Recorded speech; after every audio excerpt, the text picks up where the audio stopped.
Ahora, a partir de la página 214, en la que nos quedamos la ocasión anterior, dijimos que era importante también indagar cómo es que se evalúa espiritualmente a la razón. Y esta evaluación consiste en captar de manera adecuada y precisa cómo se da este paso del entendimiento a la razón. En eso consiste precisamente su evaluación espiritual. O sea, en pocas palabras, si nosotros, junto con Florensky, pretendemos buscar el fundamento de la razón, lo que estaríamos intentando sería buscar las vías de la identidad como acto viviente. Entonces, fíjense, si nosotros seguimos a Florensky en esta evaluación de la razón, lo primero que descubrimos es que hay una especie de itinerario, ¿no? Recuerden que para Florensky es una vía de ascenso, es decir, va de lo bajo o de lo más bajo a lo más alto. No es que el entendimiento, y esto vale aclararlo, no es que el entendimiento sea irrelevante o inservible, ¿no? Lo que pasa es que corresponde a un potencial de baja calidad, es, digamos, un nivel muy primario, muy básico. Pero pasar ahora del entendimiento a la razón ya involucraría un crecimiento bastante notable, pero ahí no termina, porque tendríamos que pasar a esa identidad viviente que, de hecho, es lo que permite entender cómo se da esta evaluación espiritual precisamente de la razón. Entonces, lo primero que habría que entender es cómo se da el paso del entendimiento a la razón. Y en la razón, una vez, digamos, una vez ubicados en la razón, aunque aquí, bueno, iría al revés, ¿no? Esto por una mera presentación, entender cómo lo que se está buscando es el fundamento de la razón a partir de la identidad viviente, que para nosotros ya nos debe de resultar familiar, puesto que Florensky la ha comentado en algunas ocasiones. Así pues, lo importante es que entonces la razón no quede reducida a un mero principio ciego. O sea, que la razón no quede reducida a un mero dato empírico de la intuición. O sea, que la razón, en efecto, si bien es cierto, tiene un estatus ontológicamente superior al entendimiento, el punto es que la razón sea coherente con el estatus que le corresponde y que no se quede en el nivel, en el nivel empírico de la intuición. En pocas palabras, que la razón, en efecto, sobrepase a su vez este nivel empírico de la intuición para que pueda entonces captar la dimensión espiritual. Pero para que esto en efecto suceda, o sea, para que esto en efecto se realice, es necesario primero acceder a los límites del entendimiento. O sea, hay un punto en el cual el entendimiento llega a su límite. El siguiente límite, digamos, más allá de este límite, lo que hay es la razón. Pero la razón también tiene sus respectivas, digamos, sus respectivas fronteras, tiene sus límites. Pero una vez, al pasar también estos límites, a lo que se accede es a la identidad viviente, o sea, al acto de fe. Pues lo primero que habría que captar sería entonces los límites del entendimiento. Y para ello, habría pues, ¿no?, que tratar o captar la razón, que en ruso es razum, ¿no?, de acuerdo a la terminología que emplea Florensky, el razum, como abierta a una integridad que supera el carácter discursivo. Entonces, lo primero que debemos entender es que la razón, en cuanto tal, está llamada también a mantener este posicionamiento de apertura. Esta apertura o digamos, esta posición de apertura es razum. Quiere decir entonces que para Florensky una razón abierta a la vivencia espiritual es justo razón. Por eso utiliza en ruso razum.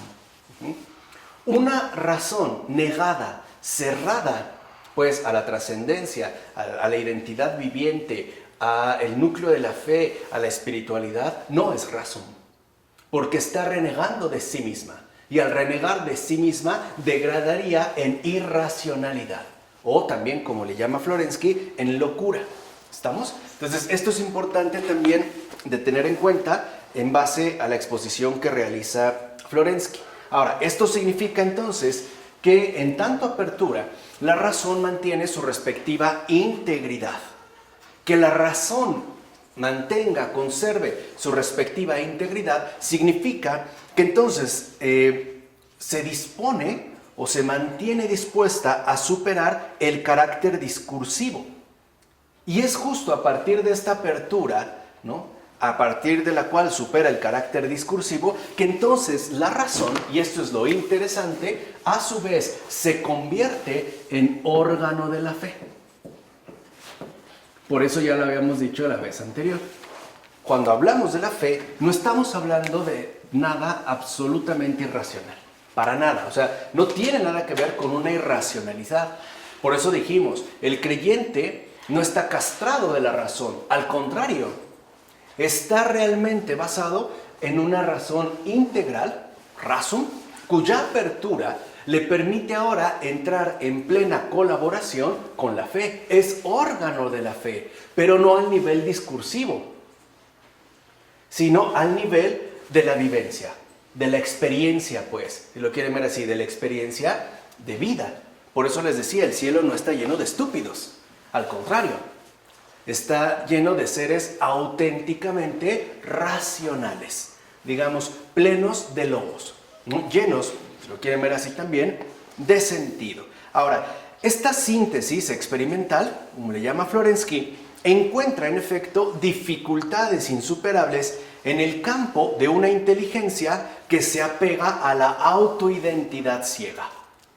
O sea, la autoidentidad es quererme, ¿no?, mantener en mi propia postura y por lo tanto no ver más allá. De ahí es donde proviene la ceguera. Porque, por ejemplo, una razón que no se mantiene fiel a su designio de apertura y por tanto una razón que no se convierte en órgano de la fe, no será más que una especie de serpiente obsesionada consigo misma, con sus propios pensamientos, con sus propias ideas, con sus propios posicionamientos. Y esta dificultad, ¿no?, estas dificultades, como le llama Florensky, insuperables dentro del campo de la inteligencia, se deben a que el entendimiento no acepta tales combinaciones.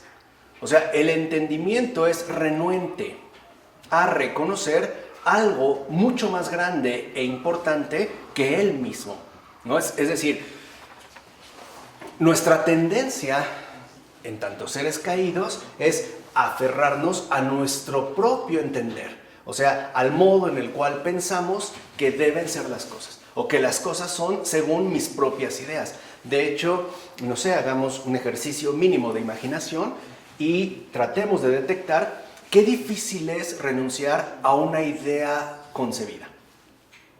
O sea, qué difícil es renunciar a las propias ideas. Es de hecho casi insuperable. A esto también se está refiriendo Florensky. Tiene que darse una intervención venida directamente de lo alto. Es lo que se conoce como una iluminación. Pensemos en Saulo. Él estaba, ¿no?, bien atrincherado dentro de su esquema de entendimiento adquirido, es decir, el fariseísmo. ¿Cómo se hizo añicos esta cerrazón, esta autoidentidad ciega? Pues con la manifestación de la verdad en persona. O sea, a través del encuentro con el Señor, que lo derrumba pues del caballo. Y ahora lo que le muestra es que en realidad tenía empíricamente los ojos abiertos, pero estaba aquejado por una irremediable ceguera. Tan es así que es otro, ¿no?, un enviado el que tiene que imponer de las manos para que se le caigan esas como escamas que se le pusieron y recupere la vista. Entonces, lo primero que reconocemos es que sí es un hecho que nuestro entendimiento se mantiene como aferrado a la autoidentidad, es decir, a la autoidentidad ciega. Ahora, hay una pregunta entonces importante que se debe plantear y es la siguiente. ¿Por qué es necesario superar el mero entendimiento para conocer la verdad? O sea, ¿por qué se hace necesario? ¿No? ¿Por qué debemos, pues, renunciar al entendimiento propio? Sobre todo para conocer la verdad en su fuente. Y más aún, ¿por qué el entendimiento se niega a trascenderse a sí mismo? O sea, esto hay que entenderlo bien. O sea, ¿por qué? No es una mera casualidad. O sea, no es de que se trate de una invención, ¿no?, de Florensky en base al tema que está desarrollando. O sea, ¿por qué, pues, digamos, en un planteamiento positivo, por qué el entendimiento se aferra a la autoafirmación? O bien, ¿por qué nuestro entendimiento se niega a trascenderse a sí mismo? Bueno, la respuesta que da Florensky es doble. De hecho, para responder a estos cuestionamientos, el propio y muy sabio padre Pavel Florensky aduce dos causas. Son dos, para poder entender por qué nuestro entendimiento se niega a trascenderse a sí mismo. Una es una causa ontológica. Es decir, en un primer momento remitiría a la condición natural de nuestra propia inteligencia humana. Esa sería la primera causa. Una causa ontológica. O sea, forma parte, ontológicamente hablando, de la estructura misma del entendimiento. ¿Por qué? Porque lo que el entendimiento concibe es obra suya. Por eso nos aferramos. Una vez se los había dicho de manera, creo que muy sencilla. ¿Por qué nos aferramos a nuestras propias ideas? Porque nosotros las hemos concebido. Llevan nuestra autoría. Son mías. No estamos tan dispuestos a renunciar a lo propio. Lo mío es mío y de nadie más. Nadie tiene por qué hacerme renunciar a lo mío, ¿no? A mis pensamientos, mis preferencias, etcétera, etcétera. Bueno, esa es una causa, la estructura misma de la inteligencia humana, que de acuerdo con Florensky sería entonces una causa ontológica. Pero también es cierto que de acuerdo con Florensky, cuando hablamos del entendimiento, habría que captarlo en sus dos dimensiones fundamentales. Una, como dijimos, es una dimensión ontológica, en su dimensión ontológica, que tiene que ver entonces con la estructura de la inteligencia humana. Aquí es donde estaría establecida la estructura de la inteligencia humana. Pero, dice Florensky, además de la dimensión ontológica, también está presente dentro del entendimiento, en base a esta negación a trascenderse a sí mismo, una dimensión que Florensky llama afectiva. Esta dimensión afectiva, de acuerdo con Florensky, viene a empeorar todavía las cosas, es decir, la estructura de la inteligencia humana según su dimensión ontológica, porque de hecho se trataría del pecado. O sea, para Florensky el pecado no es una suposición, no es una imposición, como muchos afirman, es un hecho. O sea, en la dimensión afectiva, entonces lo que encontraríamos es el hecho del pecado. Es más, incluso este hecho del pecado, o el pecado en tanto hecho, es muy fácil de detectarlo en la medida en que sinceramente nos damos cuenta de lo difícil que es poner en primer lugar a otra persona antes que a mí mismo. O sea, el pecado es, pues, ¿no?, el negarse a salir de uno mismo. En términos más tradicionales, el pecado consiste en negarle la primacía al otro, en creer que el otro nunca va primero que yo, o bien en querer ser yo el primero antes que todos los demás. Ese es un hecho del pecado y se da en todas, pues, las dimensiones. Entonces, veamos. Por una parte, la estructura misma del entendimiento, lo que en este punto Florensky llama la inteligencia discursiva o rasudok, que en el ser humano constituiría pues la base de su razón natural, está en confrontación con el carácter divino de la verdad. Y esto es muy interesante, porque entonces la estructura de la inteligencia humana, debido a nuestra condición concreta, se mantiene en un estado de confrontación con la verdad. Y esto también lo vemos en sentido bastante ordinario. Por ejemplo, si nosotros nos sentimos aquejados por cierto malestar, ¿no? Y acudimos al médico y resulta que nos diagnostican cáncer, y a lo mejor un cáncer ya en estado muy avanzado, prácticamente fulminante, lo primero que afirma el entendimiento es: no es verdad. Lo que se conoce, ¿no?, en las etapas, por ejemplo, del duelo, como la negación. Ahora, ¿quién lo niega? Pues nuestra estructura de inteligencia humana. Hay una confrontación.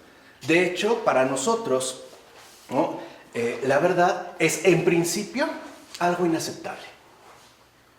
¿Se entiende? O sea, esto formaría parte, pues, de esta dimensión ontológica. Es lo primero que afirma Florensky. Esta inteligencia discursiva, por eso decíamos, no es cierto. O sea, cuando articulamos una serie de pensamientos, en efecto, discursivos, Rasudok, ¿no?, se expone ya esta confrontación con el carácter divino de la verdad. Y para esto, entonces, es necesario que se mantenga la apertura a la sabiduría divina. Porque esta sabiduría divina, como afirma Pavel Florensky, es racional, pero en un nivel superior. Entonces, lo que vemos, pues, es que el entendimiento se mantiene en confrontación con la verdad porque la verdad es superior a él mismo. Y eso no nos gusta. O sea, a nosotros nos gusta estar por encima de los demás, ocupar, como es lo que denunciaba Jesús, los primeros puestos, ¿no? Que a mí me den más espagueti que al que tengo al lado. O hasta en un restaurante, ¿no?, nos molestamos porque a él le dieron más aguacate que a mí, etcétera, etcétera, etcétera. O sea, esto es parte, pues, de la confrontación, ¿no? El entendimiento, digamos, se niega a reconocer un nivel superior de racionalidad. Se asume, pues, como la medida de todas las cosas. Y esto también lo vivimos de manera bien ordinaria. Cuando pensamos que todas las cosas son o deben ser según mis propios pensamientos. Ahora, a esta inteligencia, que Florensky llama meramente natural, la combinación paradójica de los términos de la verdad postulada, es decir, de la Trinidad en la unidad, le resulta repugnante. En pocas palabras, por ejemplo, ¿no?, la concreción fundamental del dogma, que Dios es uno y trino, o la Trinidad en la unidad, le resulta un absurdo lógico. Quiere decir entonces que hay una confrontación con la verdad porque el entendimiento se atrinchera, ¿no?, literalmente en los campos cerrados de la lógica. Al entendimiento le satisface lo lógico. ¿Por qué? Porque le es fácilmente asimilable. Por eso. Esa es la razón de fondo. No creen que hay una gran malicia de esto. No, en realidad, como decía San Agustín, ¿no?, la verdadera malicia es estupidez. O sea, no es como lo pintan a lo mejor en las películas hollywoodescas, ¿no? Es estupidez. Bueno, por eso le satisface entonces lo lógico. Ahora, todo aquello que supera la articulación discursiva, es decir, formal de lo lógico, simple y sencillamente le parece un absurdo. Quiere decir que se asume como el criterio definitivo en torno a la verdad. O sea, nuestro entendimiento quiere asumir o quiere hacerse pasar por la sede de la verdad. Esto es absurdo, esto no, etcétera, etcétera. Sin embargo, lo que afirma Florensky es que a pesar de este posicionamiento, a pesar de esta rebeldía, a pesar de esta oposición a la verdad, el mismo entendimiento exige la apertura a una dimensión superior. Dice Florensky, la norma misma del entendimiento, es decir, la ley de identidad y de la razón suficiente, nos conduce a una tal combinación que exige que ésta tenga un sentido y que constituya entonces el punto de partida de todo el conocimiento. ¿Qué significa? Que al entendimiento le es necesaria también la dimensión de un sentido, porque puede haber cosas que sean, por ejemplo, nítidamente lógicas, pero que carezcan de sentido. ¿Qué sentido tiene eso? O sea, el propio entendimiento, ¿no?, requiere, o su norma, pues, apunta a el trascenderse, ¿no?, al ir, pues, más allá de sus propios condicionamientos. Y que, de hecho, de acuerdo con Florensky, haría, pues, posible el punto de partida de todo el conocimiento. Tan es así que entonces el entendimiento, encuentra en la Trinidad su propio fundamento, ya que la estructura de la verdad trinitaria es la única que resuelve sus contradicciones en el acto eterno de la identidad viviente. O sea, si el entendimiento, pues, quiere salir de su condición enfermiza, necesita apelar a la verdad en su respectiva fuente. Y esta verdad en su respectiva fuente es precisamente la verdad trinitaria, que, como menciona Florensky, corresponde a ese acto eterno de la identidad viviente. El problema que aquí encontramos es que en su condición natural, el entendimiento no la puede contener. O sea, nuestro propio entendimiento en su condición natural no la puede, pues, abarcar. No puede, pues, con ello, le queda grande. Por eso, para experimentar esta dimensión superior, es entonces la razón la que debe concebirla. Es, pues, la razón la que ha de venir a ocupar su lugar. O, como dice Florensky, es la razón la que debe ahora constituirse en norma nueva. En pocas palabras, para que el entendimiento alcance la verdad, tiene que renunciar a sí mismo. ¿Se acuerdan el efecto de la renuncia? ¿No? En ese efecto que de hecho está plenamente referido a Jesús de Nazaret. Entonces, para alcanzar la verdad, primero es necesario que el entendimiento renuncie a sí mismo, cosa para nada fácil. Francamente, o sea, en todos los niveles no es fácil, pero es real, es un hecho. Entonces se requiere que el entendimiento renuncie a sí mismo para que entonces ahora entre en escena, por decirlo de alguna manera, la razón. De tal forma que entonces la razón sea ahora la norma a seguir. Por ejemplo, hay cosas que cuando yo digo es que no entiendo, ¿no?, y decimos, a ver, déjame pensarlo, lo que estamos diciendo es, a ver, ya el entendimiento no puede con esto. Ahora vamos a darle paso a la razón, a un pensamiento, si lo quieren ver así, más profundo, que formaría parte de nuestra propia potencialidad intelectual, es decir, de lo que llamamos inteligibilidad. ¿Estamos?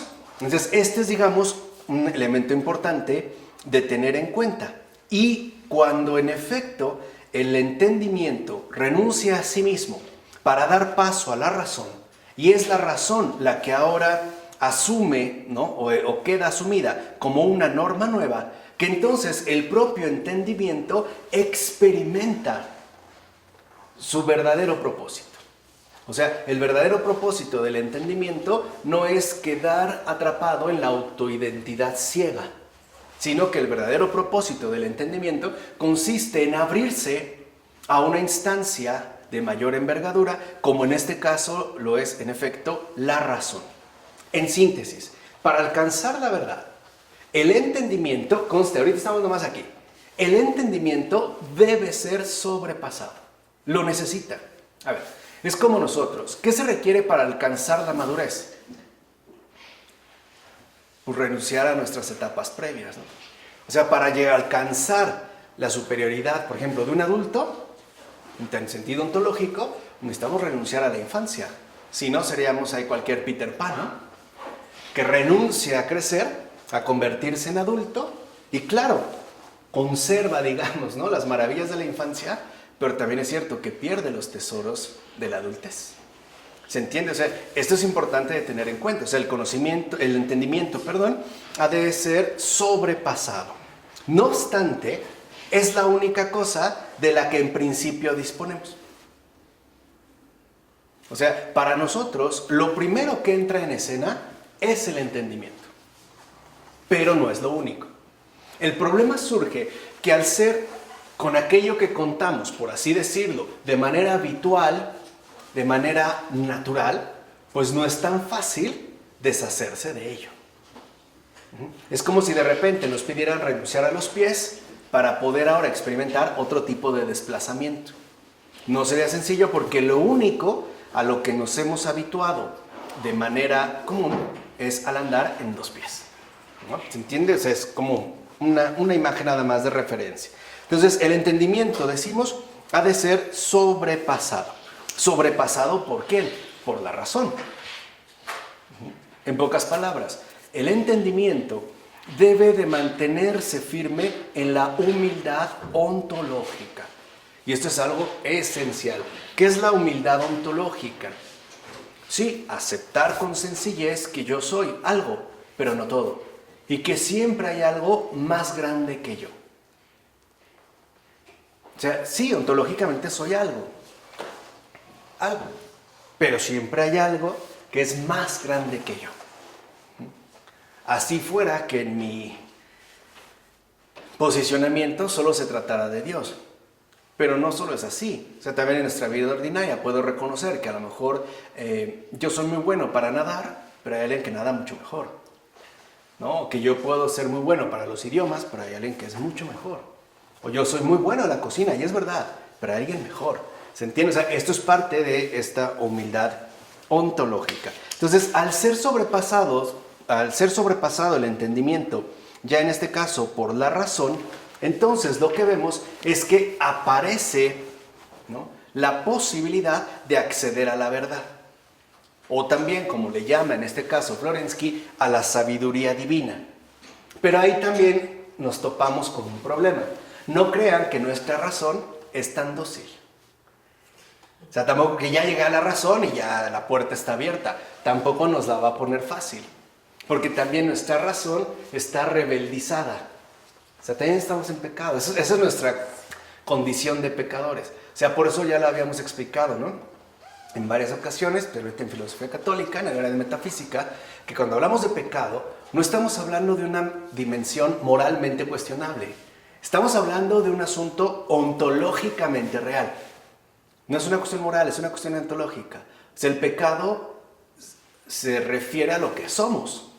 Tal, por ejemplo, a este tipo de situaciones. Porque a pesar de que el entendimiento de este paso, y entonces aparezca, como digo, en escena, la razón, esto no significa que ya la logramos. Porque de hecho, la sabiduría divina y la sabiduría humana también se contraponen. O sea, claro, podemos alcanzar un nivel humano de sabiduría, que es el que después denunciaría a San Pablo en términos de locura. O sea, como decía que la sabiduría humana a los ojos de Dios es locura, y que incluso la locura de Dios es más sabia, ¿no?, que nuestra propia sabiduría. Ahí habría una contraposición.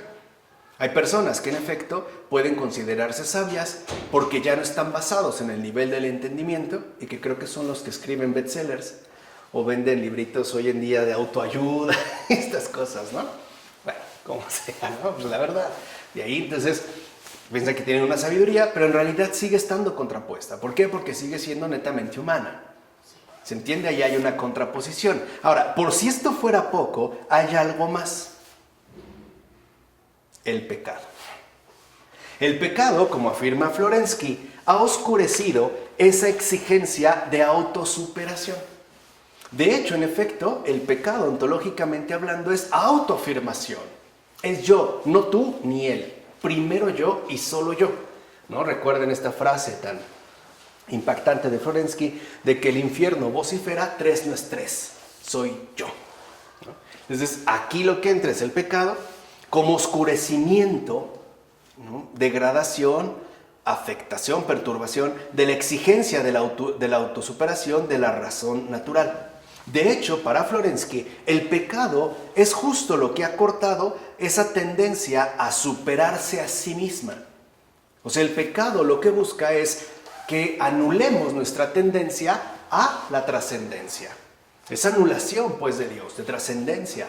Y a cambio lo que nos ofrece es quedarnos plenamente instalados en nosotros mismos. En algunos aspectos, por ejemplo, es lo que algunos han alcanzado a entrever, por ejemplo, como egoísmo. No hay programas de recuperación que le llaman ego, pero es pecado.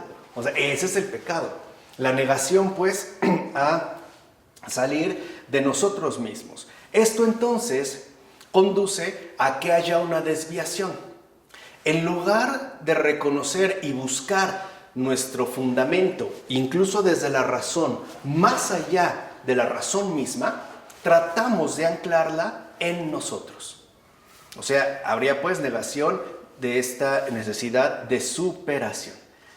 En este caso, entonces, el pecado es lo que ha hecho imposible la apertura a la trascendencia, a la cual, no obstante, aspiramos. Incluso, digamos, el pecado es renuncia a la verdad. Renuncio a la verdad por terminar prefiriéndome a mí mismo. O sea, en pocas palabras, el pecado en la razón, así lo voy a poner tal cual, ¿sí? Muy sencillito. El pecado en la razón es preferir la propia especulación a la revelación. Ese es el pecado en la razón. Preferir mis propios artilugios intelectuales a la revelación, es decir, a la verdad ofrecida. Entonces, el pecado, en definitiva, como afirma Pavel Florensky, ha hecho, pues, de la inteligencia humana llamada a alcanzar la verdadera sabiduría, es decir, esa dimensión sobrelógica que ya abordamos la ocasión anterior, ¿no? Ha hecho, pues, ¿no?, de la inteligencia humana un mero entendimiento carnal. ¿Qué entiende por carnal aquí Florensky? Todo aquello que rechaza sacrificio. O sea, para Florensky, en pocas palabras, esta oposición que se suele establecer entre espiritual y carnal dependería de la aceptación o bien el rechazo de la exigencia de sacrificio. O sea, un carnal es el que rechaza el sacrificarse incluso dentro de su propia estructura intelectual. El carnal es el que se prefiere a sí mismo, pues, antes que a la verdad. En cambio, el espiritual es aquel que renuncia a sí para quedar abierto, literalmente expuesto a la verdad en su propia fuente. Vean cómo lo dice Florensky, lo dice muy bien. Este entendimiento carnal es el grito de la carne, el entendimiento que se acomoda a los elementos del mundo. Pues sí, las cosas están claras, deben de ser así, y que ya no está dispuesta a aceptar que haya otra línea. Por ejemplo, hoy en día es muy común que debido a esta carnalidad no vivamos o no reconozcamos, no experimentemos, ¿no?, en nuestra propia vida la divina providencia. Porque consideramos que son recursos que debemos proveernos y asumir por cuenta propia, por ejemplo. Entonces veamos, es el de entendimiento, ¿no? Este entendimiento carnal es pues el entendimiento que se acomoda a los elementos del mundo y que tiembla egoístamente por su seguridad. Y más aún, dice Florensky, es el entendimiento satisfecho a pesar de su descomposición interna.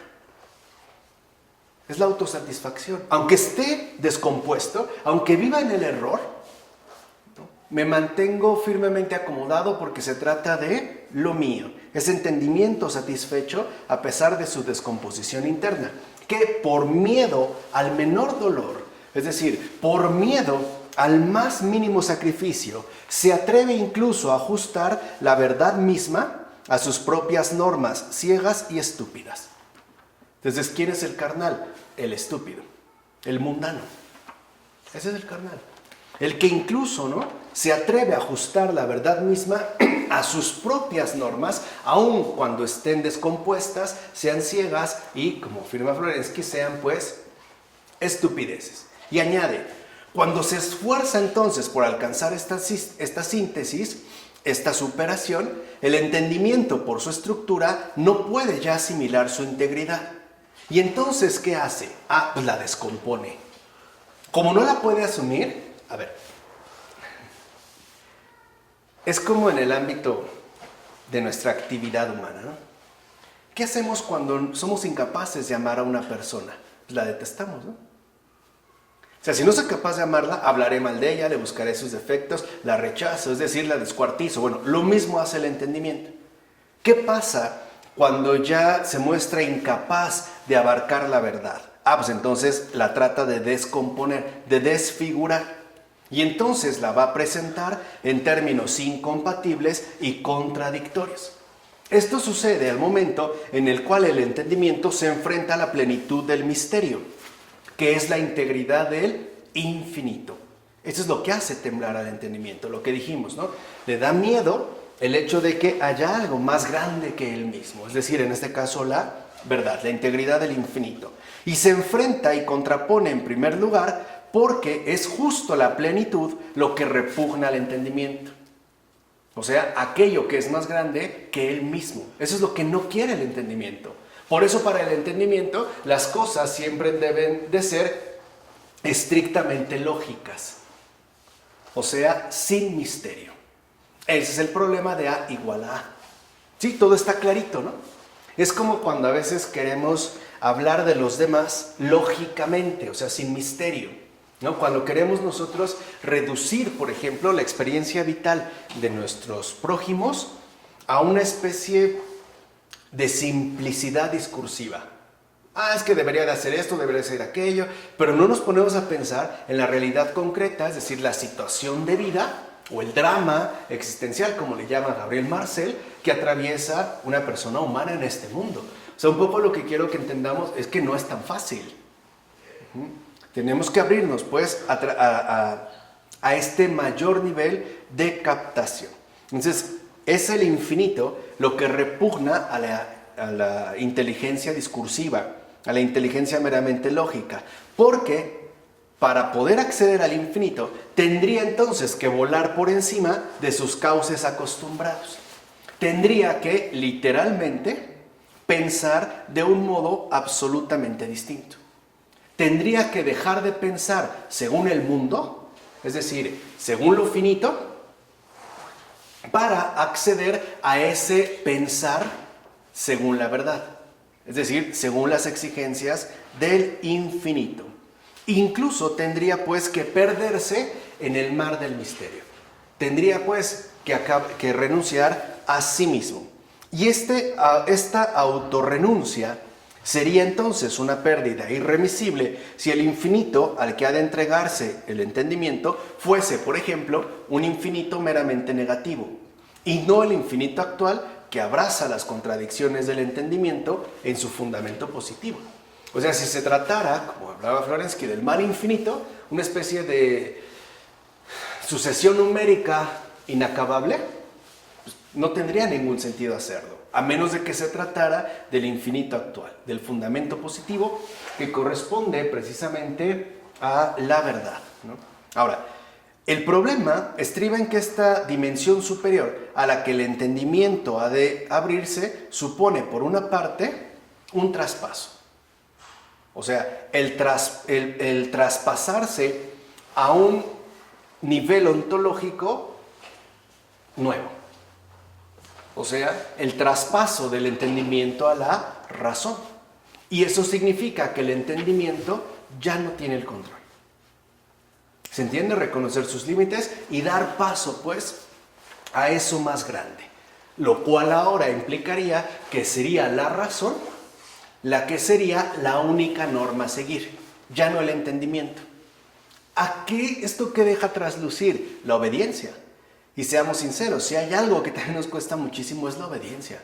Y más como modernos, porque nos consideramos seres autónomos y autosuficientes. O sea, aceptar que hay otro que es mayor y que justo por ser mayor debo seguirle, ¿no? Es decir, asumir la norma que ahora presenta. Pero también esta cuestión supera los límites estrictamente ontológicos, porque esta superación, en efecto, habría pues de ser reconocida como una verdadera dimensión espiritual.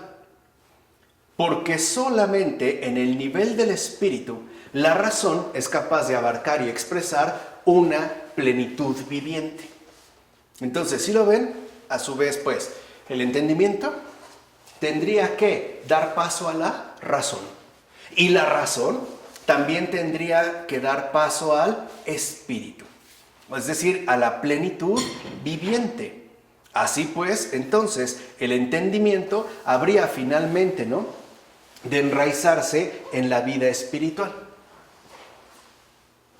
que en la tradición ortodoxa se le llama la inteligencia, ¿no?, cordial. Es decir, la inteligencia, pues, debería descender, o más bien acceder al corazón. Y para poder lograrlo, es necesario emprender el camino ascético para alcanzar esa plenitud. Es decir, un camino de autorrenuncia y de purificación. Además, por si esto fuera poco, como lo hemos mencionado hace un momento, toda apertura a la dimensión espiritual es de entrada ya dificultada por el hecho del pecado. Ya más o menos entendimos por qué. O sea, digamos que en términos naturales estamos descompuestos. Y si a eso le añadimos también el elemento sobrenatural, el pecado, pues estamos todavía más descompuestos, casi atrofiados, pero no perdidos. ¿Se entiende? O sea, pero lo que quiero que se entienda es cómo Florensky se toma muy en serio la concreción de la realidad, es lo que les había dicho, en toda, digamos, su riqueza, en todo, pues, su misterio. Esto es porque la plenitud y la totalidad repugnan a la afectividad pecadora. Porque el pecado lo que hace es parcializar las preferencias, absolutiza lo finito. Es la absolutización de lo no absoluto. Para el pecado, por ejemplo, hay personas que dicen, pues a mí me gusta y no me importa, ¿no? O sea, literalmente los demás se joden, a mí no me interesa. Pues para mí es bueno y no me interesa lo que diga, ¿no? Como ciego lo dejo. No, eso es el pecado. O sea, el pecado es esta parcialización, esta absolutización de las propias preferencias, esta exaltación desproporcionada de los propios puntos de vista, esta defensa acérrima de las propias pasiones. O sea, el pecado lo que hace es tratar de engrandecer al ser humano carnal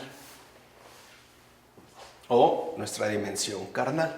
Entonces, en este caso, lo primero que se requiere es apertura, o sea, ascesis, que nos permita librarnos de estas trampas para quedar finalmente abiertos a esa integridad viviente.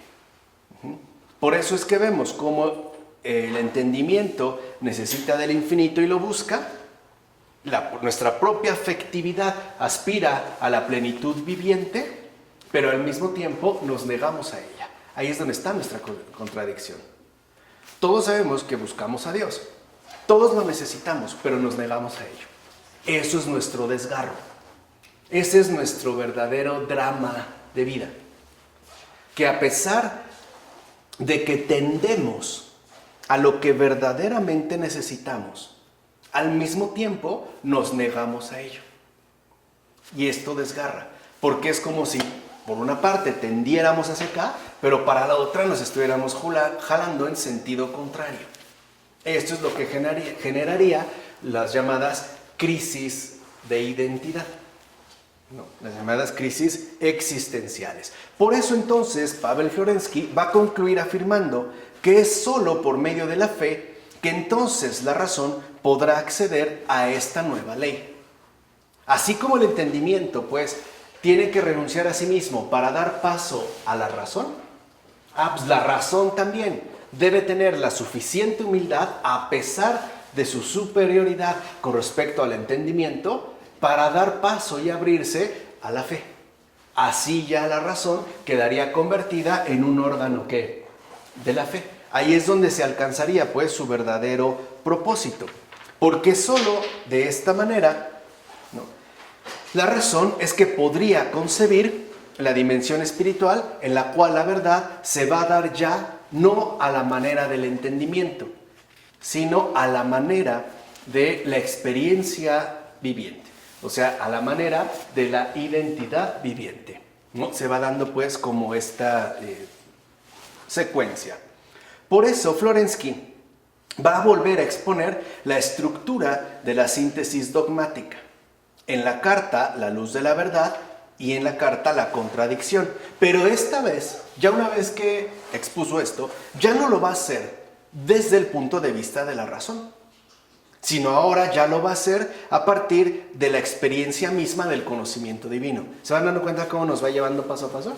Del entendimiento a la razón, de la razón a la fe. Bueno, pero ahí tampoco acaba, porque también en la cuestión de fe se da ya paso a una experiencia del conocimiento divino. Es decir, ahí ya estaríamos anclados en la realidad espiritual.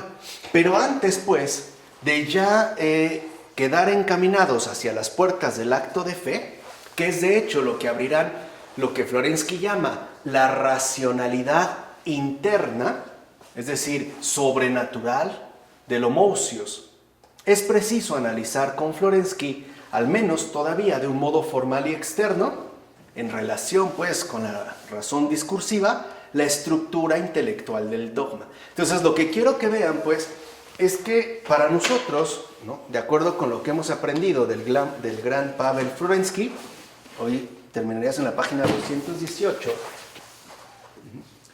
lo que hemos podido constatar es que en el caso, por ejemplo, de la experiencia creyente, hay que tomarse muy en serio nuestra propia constitución concreta. Uno no llega en automático ni llega de inmediato. De hecho, aun cuando alguien ya se encontrara, por ejemplo, al nivel de la fe, eso no implica que ya está completamente del otro lado. Porque también la fe tiene sus propias dificultades intelectuales. La razón tiene como que ajustarse una y otra vez a esta dimensión que de hecho la razón ya no controla, ¿no? Esto me parece a lo que apelaba de una manera muy puntual, aunque quizá no tan profundizada, tampoco se lo podemos exigir, un San Agustín cuando decía, si lo entiendes no es Dios. O sea, apelar a que nos estamos quedando en el entendimiento o incluso al nivel de nuestra propia razón, que sigue siendo discursiva. No estaríamos pues ya en el verdadero ámbito de la fe. Es más, cuando la razón, ya para tratar de adelantarlo bastante, ¿no?, cuando la razón verdaderamente ha cedido el puesto a la fe, entonces esta racionalidad interna ya no depende de ciertas estructuras discursivas, sino de ciertas actitudes definidas. Ese es el cambio. O sea, ya no es cuestión de pensamiento, sino de actitudes. Y estas actitudes, a grandes rasgos, son en efecto las que corresponden a las que solemos llamar virtudes teologales: fe, esperanza y caridad. Entonces, cuando la razón, por ejemplo, ya cedió ante la verdad misma, ¿no?, la primera de estas virtudes, de hecho sería la más pequeña por ser la inicial, acuérdense que van como creciendo, ¿no? Lo vimos en la terapéutica de las enfermedades espirituales, es la esperanza. Porque la esperanza nos aporta una espera paciente que no depende de discursos, sino de actitud del corazón. De mantener el corazón sereno, ¿no?, a partir de una serena confianza. ¿Se entiende? Ahí ya no es un discurso, ahí ya es una vivencia. Por ejemplo, si nos preguntáramos ¿qué tanto confías en Dios?, la respuesta sería en base a qué tanto vivimos en paz. En todos los sentidos, no solo en ese sentido aquel, en todos los sentidos. ¿Qué tanto realmente vivimos en paz?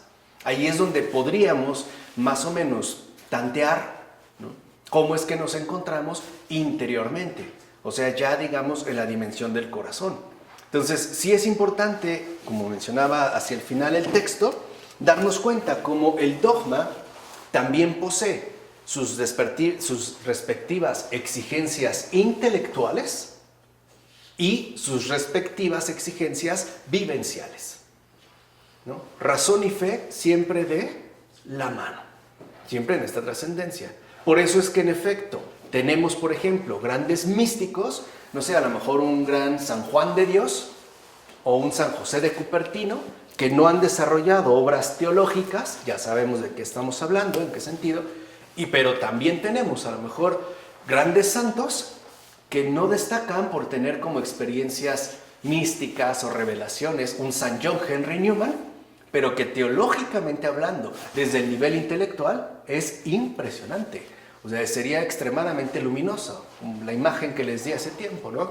Uno de estos grandes faros para guiarnos entre tanta oscuridad y neblina.